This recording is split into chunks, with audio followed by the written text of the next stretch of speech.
kids all the time. Like I was at a football game last night speaking to some players. He puts in more work during the off season than he does during the season.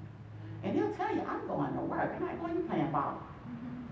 I'm going to work. And that's how he takes it. Even in high school, in middle school, the work he put in. The coaches are there watching film. He's either sitting beside them watching film, or he's on the field practicing. Right? They went to the SuperBowl February 7th. A week later, he was working out. Right? It's like that's what he, and I'm like, y'all don't understand his dedication, his commitment to his craft, right? And when he signed his contract, his first contract, he was like, man, it's time to go to work. And I'm like, what? Yeah. He said, no, I got to stay there. Somebody else wants the spot. I can't let him have it. Right? So it's like people come up and they'll go, the biggest one being from Georgia was, y'all didn't win. Okay. We were there. Like it was 30 more teams that wanted to be right there. We made it, right? And like my daughter, I call her the smartest person I know. She got 4 degrees. I'm back in, getting mine. I'm a senior. Right. I decided because I was like, it's time for me to do this for me. God has given me a platform to go out and speak to people, to motivate them, to get them up. Because it's like a lot of things, people can be down, depressed. But I'm like, why? Why? There's no reason. God has given you everything that you need to succeed. Your success depends on nobody else but you. I've heard it a couple times today about the people that you put around you. Right? I'm a firm believer, and my family will tell you, you can't choose your family. You can love them. You don't have to like them. You can't choose them. Respect them. But sometimes you gotta let them go. Friends you can let go easier. Sometimes it's hard to let family go. But if they, people can be petty. And if they mean you no harm, no good, push away. There's nothing wrong with that. All the Bibles up here and stuff, you can't tell me nowhere in the Bible to say, let somebody bring you down. That's right. You can't tell me nowhere. I can't quote you scripture and chapter and none of that. But I know that the God that I serve wants me to be happy. Amen. And I believe that.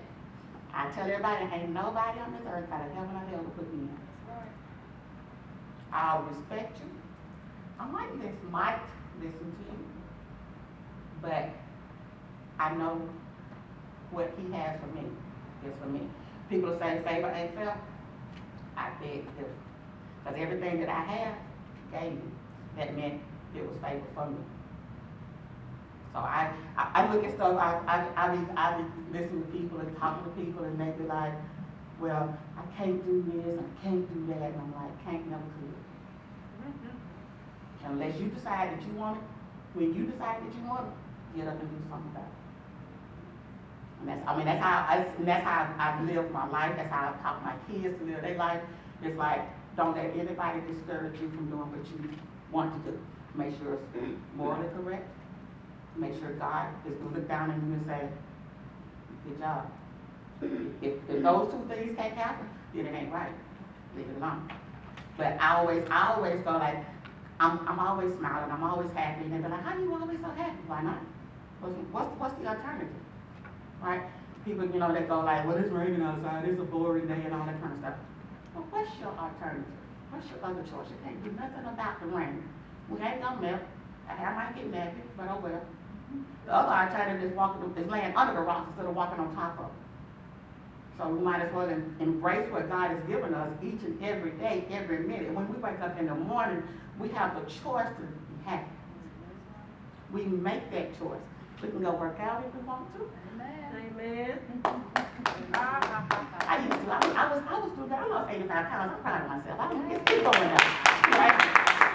But we have a choice. We have a choice to get up and be happy. We have the choice, and there's nothing wrong with saying hey to people as you walk down the street. There's nothing wrong with smiling at people. Being negative and have y'all read the book, The Secret?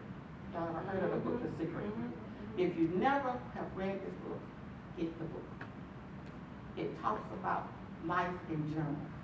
I read this book about 10 years ago. Positive brings positive energy. It's around you, bring it to you. Negative energy brings negative energy. We choose how we feel. We choose how we want to be seen and how we want to interact with other people. We can choose to be sourpusses if we want to, or we can choose to be happy and enjoy life. And that's our choice. And if you go around and you just always depressed and stuff, the people that you're gonna attract is gonna be other depressed people. I don't need that in my life. I got too much going on. I ain't got time to be depressed. I got a good God, and He keep me happy. He keep me. I'm like, I got so much going on. I was trying to go look at my schedule, and I don't even have spots to put stuff on my schedule. But like, I got to get it all done. So I might as well just go. Let's go. And let's do it. Because He won't give it to me if it wasn't for me to have.